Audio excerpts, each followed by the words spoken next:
Quand vous regardez l'AES, ce n'est plus un projet sahélien, c'est désormais un projet africain.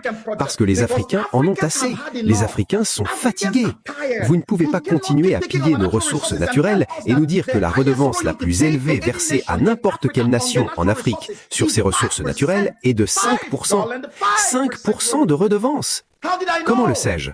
L'ancien président de la Gambie, Yahya Jammeh, a été chassé du pouvoir par l'Occident parce qu'il a dit « Je n'accepte pas 5% de redevance sur les ressources naturelles qui se trouvent sur la terre de mes ancêtres ».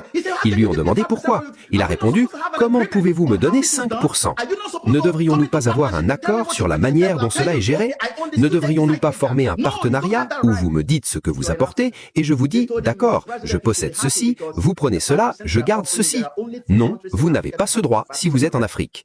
Ils lui ont dit « Monsieur le Président, vous devriez être heureux, car les 5% que nous vous offrons, il n'y a que 3 pays en Afrique qui les atteignent. Les autres sont bien en dessous. » C'est pourquoi la femme de l'actuelle présidente de la Sierra Leone se plaignait récemment. La vidéo est devenue virale.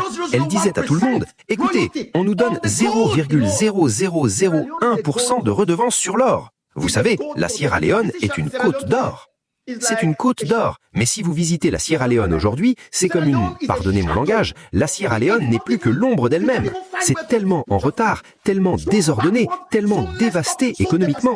Mais imaginez si l'or de ce pays était nationalisé, comme Ibrahim Traoré est en train de nationaliser les richesses de son pays en ce moment même. Tout le monde en Sierra Leone vivrait si confortablement que vous ne verriez personne faire la queue pour un visa pour voyager n'importe où. C'est ce qui arrive aux pays d'Afrique, et c'est pourquoi chaque Africain de la diaspora doit prêter attention et soutenir ce qui se passe au Sahel. Car si nous pouvons consolider et maintenir ce qui s'est passé au Sahel, beaucoup d'autres victoires suivront. Si nous les laissons toucher à l'un de ces gars, nous sommes finis. Psychologiquement, ils nous affaibliront et vous ne verrez plus de révolution nulle part. Mais Dieu merci pour le cadeau de la Russie dans des moments comme celui-ci.